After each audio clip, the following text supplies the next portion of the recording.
So for here, we'll be talking about AIDS and viruses and their crystalline forms and the type of virus that HIV actually is. So viruses are the smallest of living things.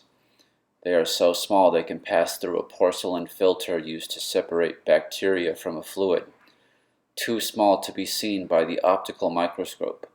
The presence of viruses was only assumed because of their effects on living things.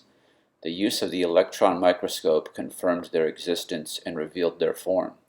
The largest viruses are about one-half the diameter of the smallest bacteria. Viruses occur in four shapes.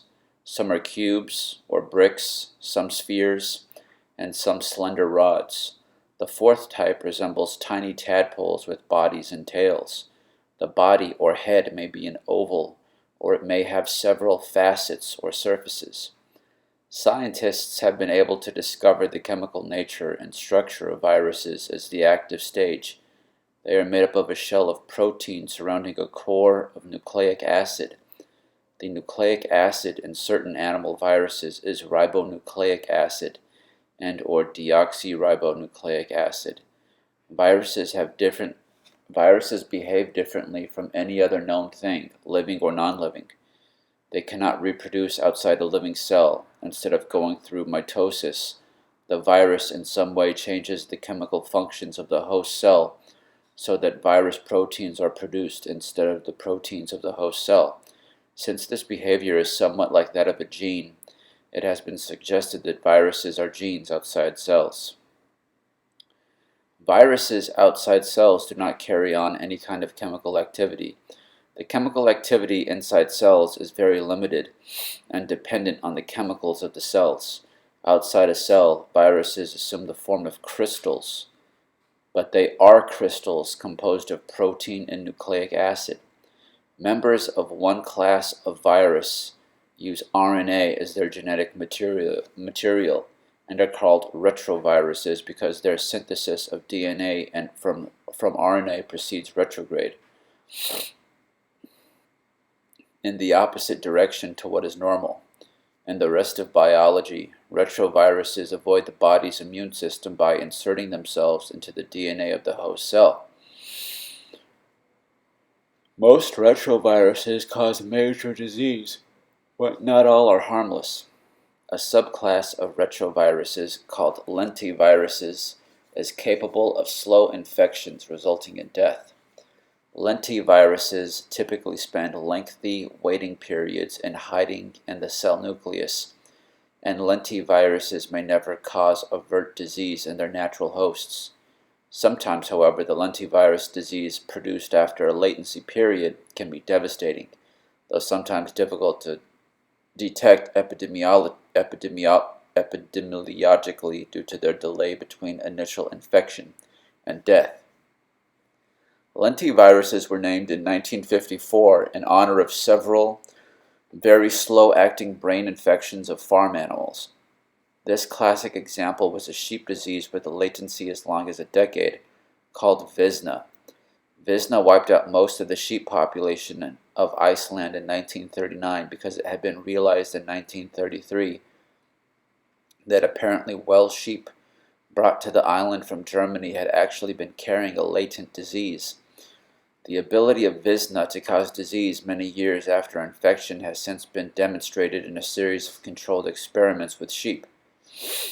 The Visna agent proved eventually to be a retrovirus in the lentivirus, and the ominous pattern of the Visna epidemic will become familiar to HIV. HIV is a lentivirus. It is clearly related to the Visna sheep lentivirus in structure and genetics, and even more closely to equine infectious anemia virus and several other immunosuppressively lymphocyte-infecting animal lentiviruses. And here we'll discuss the primary cycle of HIV infection. Primary HIV infection is similar to an attack of infectious mononucleosis, a long and severe sore throat, swollen lymphatic tissues, fever, and tiredness for weeks. Sometimes it was less severe and was not even noticed. After the initial onslaught, however, the infected person developed HIV antibodies, thus becoming HIV positive, and then began recovering. Occasionally, a person newly infected with HIV would rapidly seroconvert, lose most CD4 lymphocytes in the blood, and go on to develop full-blown AIDS in as little as 8 weeks.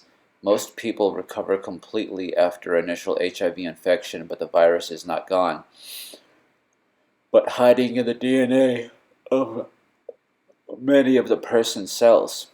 Even years after infection, viral DNA could still be detected essentially 100% of the time. And an HIV-positive person's CD4 lymphocytes and other cells as well. Especially easily infected were immune cells called monocytes and macrophages. In a person with AIDS, up to 13% of lymphocytes and monocytes in the blood were found infected. From 93 to 100% of the time, infectious virus and viral DNA could be recovered from the blood of asymptomatic people who were HIV positive, and 100% of the time from people with AIDS. Higher levels of virus could be cultured from the lymphatic tissues of such people, where it was multiplying actively, even in people who appeared healthy. Like SIV-infected monkeys and FIV-infected cats doomed to future immune failure, HIV-positive people were still infected, and most were still slowly losing immune cells and lymphatic tissues. In some sense, they were still sick, even though they might feel and appear healthy. By following large groups of HIV-positive volunteers with blood tests and exams over more than a decade, scientists began to piece together what was happening. Over time, the average number of CD4 lymphocytes in the blood of groups of such people were slowly falling at a steady rate, although not at the same rate as everyone. At the same time, until late in the disease, levels of CD8 lymphocytes actually rose. The lymphatic tissues of some infected people were found to be under viral attack, and after years began to show this by enlargement, as was also seen in lentivirus infected animals. Eventually, in an HIV-positive person with lymphadenopathy, most of the CD4 lymphocytes in the lymphatic organs, where 98% of the CD4 lymphocytes in the body were normally to be found, were gone. Exactly what happened to them was not clear, but they had disappeared from the blood as well, and had obviously been destroyed. At about the time the lymphatics were reaching the end stage of destruction, the HIV virus, escaping filtration by the now destroyed immune system and the lymphatics, began to enter the blood in larger numbers once again. The largely asymptomatic and reasonably healthy latent period was now at an end. Levels of CD4 lymphocytes had been falling at an average rate of 60 per year, but when levels of CD4 lymphocytes in the blood reached the critical count of 250 to 200, fevers and other symptoms began. Opportunistic infections often also appeared, such as candida, yeast infection in the throat, or unusual fungal pneumonias in the lungs. In homosexual men, but much more rarely in other AIDS patients, a peculiar vascular tumor called Kaposi sarcoma might appear on the skin. Kaposi sarcoma has long been thought to be caused by a second infectious agent, which only has been detected by DNA sequencing and suggested to be a new virus in the herpes class. With the appearance of these markers of secondary disease, now the infected person was to have full-blown AIDS, or simply AIDS. Generally, the period taken for half of a given infected group to become sick with full-blown AIDS was about 10 years, with perhaps a few more years for younger people and a few less for older people. Before scientists became acquainted with the lymphotropic lymphocyte-infecting lentiviruses, they had never before seen any disease, toxin, or condition specifically destroy nearly every CD4 lymphocyte in an animal, while leaving CD8 cells relatively untouched until near the end. The specificity of lentiviruses in causing destruction of one part of the immune system while leaving part relatively intact was awesome and very strange. HIV is a typical lentivirus and proved to have a special affinity for CD4 lymphocytes, the very cells which disappeared in AIDS patients. Now, the size of the HIV particle that affects these lymphocytes and then starts to copy itself. The size of it, according to this virion electron microscopy,